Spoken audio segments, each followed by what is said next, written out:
Buongiorno tutti. Welcome back to my visual podcast, Tales of Adventure. Today is the middle of May 2020. And how are you guys all coping with this virus situation?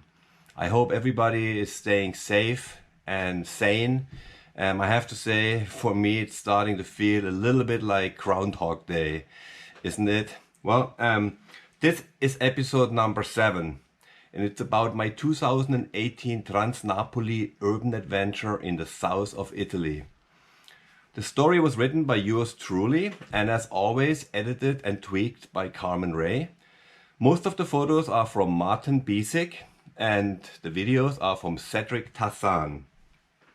I have to say I really enjoy these urban adventures. It's such a great way to experience and to see these great cities and the incredible surrounding nature many of them have. And it's a great way to see these famous landmarks, but also the hidden neighborhoods and to feel the culture and the history. So a little side story. Enduro racer Martin Mays was actually supposed to join me on that trip. And literally a day before, he broke a bone in his hand and he couldn't join me. So well, let me tell you how it all unfolded.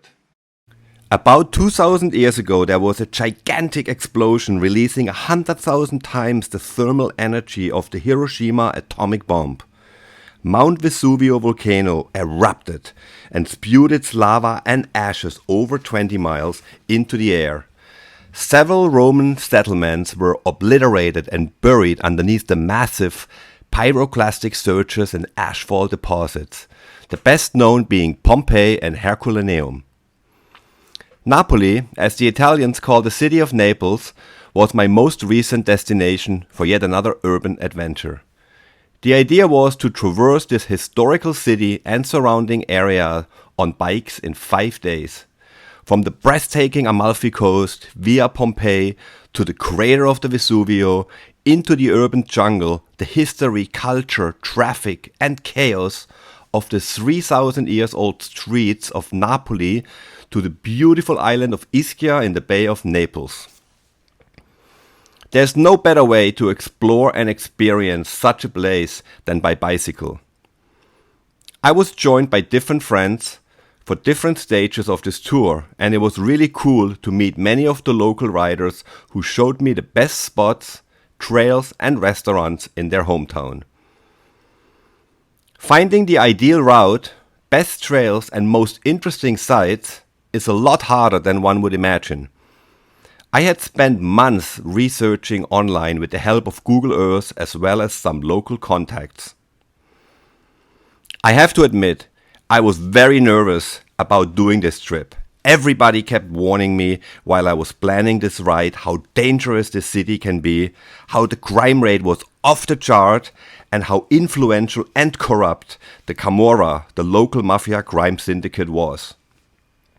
2 Italian photographers, who I had invited on this trip initially, declined to join me, saying it was way too dangerous and we would be robbed and mugged before we even got started. Ultimately, I convinced Swiss photographer Martin Bissig and French filmmaker Cedric Tassan to join me. We met up at the tourist town of Amalfi, which is roughly 40 miles south of Naples at the Gulf of Salerno, surrounded by dramatic cliffs and coastal scenery. We were also joined by Ottavio Massa, an Italian mountain bike guide who had helped me with the planning of this project and who established contacts with the local riders. Amalfi's culture has flourished for centuries, from the ancient Greeks that settled in the area to one of the most important ports of the Middle Ages to today's popular honeymoon getaway. The food and restaurants live up to their reputation. Fresh, authentic Italian delicacies, pasta al dente, seafood from the local fishermen, tasty tomatoes, local olive oil, vino, and the most delicious and mouth-watering gelato were a great start before we started early the next morning on the famous Pass of the Gods trails that traverses the steep cliffs and villages high above the coastline. This popular hiking route is not exactly a bike trail, nor is it beginner friendly. One cannot be intimidated by the exposure and the many steps. Parts of the trail literally go by and through people's gardens. The villages were tiny villages with streets barely wide enough for one small car at a time and views to die for, literally. As they famously say, Vedi Napoli e poi muori. See Naples and die. We weren't quite ready for that yet. It was only day one and we had already experienced Italy at its best on every level, except for the weather. Some dark clouds overshadowed us. When we finished the panoramic section of the Sentiero del Dai pass, we had to seek shelter in a bar for an espresso break before we would cross the mountain range that separated the Amalfi Coast from the Bay of Naples. We rode regular mountain bikes, GT sensor full suspension bikes equipped with Shimano parts and stance wheels. On some of the days, we were planning on riding e-bikes, which would be especially great for the stages inside the city in the days to come. After an early day start on day 2, we reached the crater of the Vesuvio Volcano. My sister Silvia, who lives in Italy and has a mountain bike touring company and a boutique bike hotel in Umbria called Country House Villa Ray, joined Ottavio and me as a surprise guest for the day. She is an avid biker and has been working in the bike touring business for many years, and she always wanted to join me on one of my adventures. She chose the perfect day and location. Riding the crater rim around this legendary volcano will always be remembered with its views over Naples, Pompeii and the entire coastline all the way to the island of Ischia, where I would finish my TransNapoli traverse in a few days' time. The crater measures 1,000 feet, about 305 meters deep, and 2,000 feet, 610 meters across. It was formed during the most recent eruption in 1944. This was perhaps one of the most spectacular locations I ever had the chance to ride my bike, and believe me, I have been to many incredible places during my biking career. The trails around the back side of the volcano were really good, and we had them to ourselves because we had a special permit to enter this area, which had been closed to the public after the recent wildfires. It is like a little microclimate with very lush vegetation at Mount Soma and the Valley of the Giants that are all part of the Vesuvio National Park. Today the mountain measures 4,203 feet, 1,281 meters. It used to be about twice the size before its infamous eruption that would cover the surrounding villages and Roman villas in lava and ashes. It was eerie to think about the devastation that happened at this very place where we are riding today, and what it must have been like back then when this mountain raged. We couldn't help wondering when it might get angry again. The sulfur fumes are a reminder that it's only a matter of time. We spent the night nearby at Hotel Grillo Verde, which conveniently has a bicicletteria, a bike shop, on its premises. Arriving in Pompeii and Herculaneum made it even more real, two of the old Roman towns that were destroyed and preserved. Life ended here in an instant, 2,000 years ago, and the remains of dead bodies preserved in the ashes bear witness. Day 3 was the beginning of the urban assault. I switched over to my e-bike to conquer the streets and neighborhoods of the ancient city that is home to 1 million people. Naples has some crazy traffic with a cacophony of noise, a mixture of blaring horns and screeching brakes as cars and motorcycles jostle and joust for their piece of the road. Bicycles turned out to be the best vehicle to see and feel this buzzing city. Neapolitan traffic is notorious. It is chaotic like in developing countries, and by some miracle and common understanding, it works. To avoid it, one can use its back alleys and many staircases to cut from one district to another. Ancient streets decorated with laundry lines, markets with colorful fruits, vegetables and fresh seafood, pizza stands, cafes and souvenir shops. The world's oldest pizzeria is located here, and many argue that one can find the best pizza in the world in Naples. Whisking through traffic, dodging cars, pedestrians or scooters, eventually I ended up at the seafront by Castel Nuovo, where I met a whole bunch of local riders for an additional evening session. It was cool to rub elbows with the local bike community. Mountain biking seems to be a popular pastime here. Day 4, and we had to ride all along the urban coastline from the center to the northern part of the city. The ancient port of Pozzuoli and Europe's youngest mountain, Monte Nuovo, which is only 134 meters, 440 feet tall, and was the result of a volcanic eruption some 450 years ago. For the remaining days I was joined by an Italian friend of mine, Julian Giacomelli. We had ridden together many times before in Livigno. It was nice to have him along. He's an exceptional skier and his biking skills aren't bad either.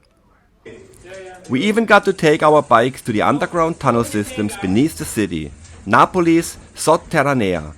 We rode through these antique corridors and tunnels that have been used since before Christ as cellars, cisterns or shelters. We passed by the famous San Paolo football stadium where Maradona played in his heyday, and we almost got to ride across the pitch, but only almost. Nearby was a shocking reminder of Napoli's toxic waste problems. This was due to the corrupt mismanagement by the Camorra and local politicians. They dumped toxic materials that would poison many sites and villages. One of these areas was a former industrial estate. It is a very large parcel of oceanfront property near Bagnoli. Now, it is completely inaccessible and has become a contaminated ghost town. I have to say I really embrace e-bikes. Even though I'm not ready to give up my regular bikes yet, I love the perks the pedal assist Class 1 bikes have. Not only can one pedal further and steeper than before, even riding up staircases becomes a possibility, and we found lots of them. The 500 watts pedal assisted Steps 8000 motor Shimano has developed is not like a motorcycle, nor does it have a gas throttle. Instead, it feels like a bicycle with a little extra va-va-voom. It opens up many new ways to enjoy two wheels. Early the next morning, we took the ferry from Pozzuoli to the idyllic island of Ischia. The island is only 10 by 7 kilometers across and is towered over by Monte Epomeo, its highest point. Many people believe it is a high-energy power source, and according to people who believe in a hollow earth theory, this is a gateway to the legendary underworld city of Agartha. Well, we didn't find the entrance. It was worth the steep climb to the top at 789 meters, 2,600 feet, even though it was raining and we couldn't enjoy the views until we dropped below the cloud layer. There was an amazing trail network in the mountains, and we got a good dose of real mountain biking after the previous days riding in the city. The riding was rather rocky and technical. On ancient routes, we passed by thermal hot springs and crossed vineyards and olive groves before we ended in the picturesque fishing village of San Angelo. In the end, I have to say, we never faced any danger during this trip. On the contrary, the people of Naples were extremely friendly and warm. The personalities of the Neapolitans, to me, can be described as loud with dramatic gesticulation, effusive emotion, warmth and passion. There is a need to fuel their unrestrained enthusiasm for life with excellent yet simple food, created with the fruit and vegetables that grow rich in flavor under the warmth of the sun and the rich volcanic soil. If you consider life in Italy as la dolce vita, well then head south, because Naples is the epitome of Italian sweet life.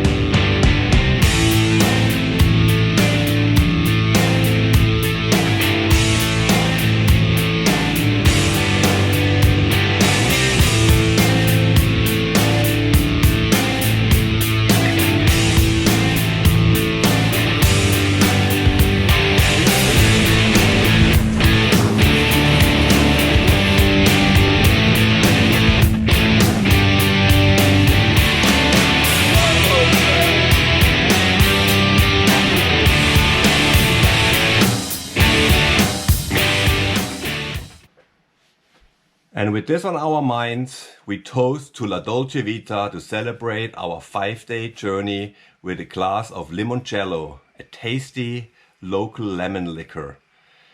Ciao tutti, grazie ragazzi. Make sure you watch the full-length film of this trip on my YouTube channel, and ci vediamo alla prossima.